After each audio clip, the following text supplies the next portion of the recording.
All right, maggot, bellowed Staff Sergeant Thunderous, once of the Equestrian Royal Guard. Today's the day we teach you to use the most deadly weapon in the palace arsenal. Do you know what that is, soldier? With all due respect, sir, said Captain Shining Armor, currently of the Equestrian Royal Guard, and in fact the stallion in charge of the entire operation. You're not actually my drill instructor anymore, plus I outrank you. Shining Armor scratched his mane with one hoof, and took a glance around at the rather unassuming and grimy Canterlot dockyard, the bar he found himself in. I outrank you, like, 8 times. Thunderous threw back another mug of cider, his 11th of the evening, and wiped the foam off his whiskers with one powerfully muscled forearm. You think I didn't know that, you lily-livered pasty? I know you're in charge of that sorry flank outfit you call the Modern Guard. Worthless! Again, with all due respect, said Shining Armor, with considerable patience. They're fine cults, sir. I would trust any of them with my life. Any one of them. Thunderous laughed, sharp and barking. You think they'd actually be able to save your life? It came to that? I do, said Shining Armor, nodding. Pah! Said Thunderous. They may prance a good prance, but when the chips are down, they're going to need firepower. More firepower than you've given them. They're well trained with the spear, said Shining Armor, and with all major forms of dessert, up to and including blanc-lamage. I don't think I need to tell you how difficult that is to master. Thunderous shook his shaggy-maned head and belched heroically into his 12th cider. Shining had not even seen him order it. Useless, he said. Okay, said Shining Armor, who remained remarkably game despite the rather unusual and off-putting circumstances. What exactly should I be teaching them to use? Thunderous ran a lazy eye over the crowd, vanished into it, and returned, a blousy-looking, purple-hued Pegasus mare in tow.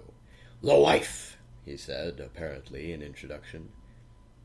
Good evening, Mrs. Thunderous, said Shining Armor with a polite little bow. Please, call me Peachy, she said. She shrugged, smiling. Colorblind dam. Okay, said Shining. Peachy, Thunderous, charmed to meet you. Your husband was just about to tell me exactly what style of deadly force I should be training my recruits to use. I did tell you, shouted Thunderous, causing some of the other bar patrons to glance at him and edge away. The wife. Shining Armor blinked. When you said the wife, that was actually the answer to my question? Of course, Thunderhead. You want me to teach the cults under my command to attack the enemy using their spouses? No better weapon in all of Equestria, crowed Thunderous, pulling Peachy close as the mare adopted a winsome "oh-you" expression. This is my wife, the crazed ex-sergeant shouted. There are many like her, but this one is mine. Oh, Thundy, said Peachy, rolling her eyes. Such a flatterer. My wife is my best friend, continued Thunderous, his eyes going a little crazy. She's my life. I must master her as I master my life. I eat with her, I sleep with her. Well, I would hope so, said Shining Armor, diplomatically. I mean, I don't think you have to master your wife as much, but the eating and sleeping thing... Hush, maggot, suggested Thunderous. Don't you dare interrupt me in the middle of the Wifleman's creed. Sorry. You had better be, screeched Thunderous. With disciplined use, the wife is the single most powerful weapon at pony disposal. A trained attacker comes at you armed with his wife. You better turn tail and run. What if it's just his filly friend? Thunderous's voice got low and dangerous. Then you marry that mare, son. He nodded decisively, thus disarming him. It worked for us, said Peachy, snuggling her husband close. 25 years since he first stole me away from that low-life mugger I was with, and I haven't looked back. Okay, said Shining Armor. How are these, hypothetical spouse-based attackers going to be coming at me? How exactly are they weaponizing their brides? Simple, said Thunderous. They're going to lift them up and toss them at you. Lift them, screamed Thunderous, directly into Shining Armor's face. Mark my words, Colt. The day is going to come when you'll need to take your wife in your hooves, lift her bodily over your head, and chuck her at the enemy. And when that day comes, if you hadn't trained and trained hard, you are going to be in an entire world of hurt. The final darkness will be falling. Society will be collapsing to shards all around you, and you'll be lying there in the throes of painful lumbago, absolutely unable to finish the job. The job of throwing my wife at the enemy? Yes! Shining Armor backed a step or two away. I'm, not even married, sir, he said.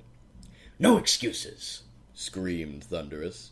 Listen to me now, Armor. When that fateful day arrives, you will remember these words, and you will weep. Armor, weep that you did not heed them. Someday the fate of all Equestria will hang on your ability to treat your wife like a massive projectile. Sir, said Shining Armor, I think you've maybe had enough cider for the evening. Don't be like that, said Peachy. I thought he was crazy too. That is, until he used me to decisively end the Battle of Rushing Ford, chucking me right at the insurgent general, knocked him on his helmet, and clang! She clapped her foreheads together. Rebellion squashed. Kind of fun, actually. She shot Thunderous a sly little wink. There was a pause. There was no reason that this should be a moment on which the world turned, thought Shining Armor. A chance meeting with an old drill instructor, now obviously quite senile and totally bucking insane. A plan that made no sense whatsoever. A highly dubious version of history that did not gel at all well with the books of military tactics that Shining Armor had rather voraciously devoured at Academy.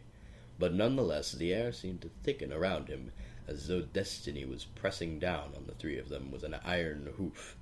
Shining Armor could not explain it, but the sense of inexplicable, inescapable gravity was clear.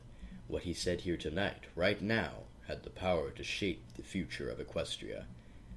All right, said Shining Armor, feeling destiny lock into place. Show me. You, said Thunderous, gathering his faithful wife up in his hooves and adopting a lifting stance, will not regret this. Many years later, as invading shadows clustered and gathered close around the coronation balcony of the Crystal Citadel, Prince Shining Armor's eyes tracked a falling star of bright teal across the poisoned ochre sky. A tiny streak that represented Equestria's final hope for salvation.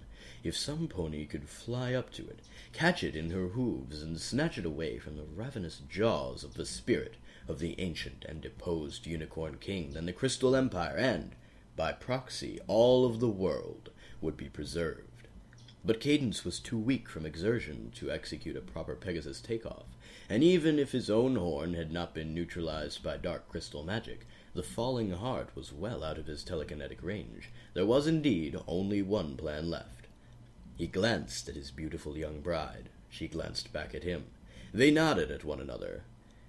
I hope you know what you're doing, said Cadence, clambering up onto Shining Armor's back. Everything will be absolutely fine, my dearest, said Shining Armor, flexing his powerful deltoids and quadriceps. And do you know why? Why? Shining Armor's face was a mask of beatific confidence. I, he said, trained at the hooves of a master. The, end. Yeah, that's the end.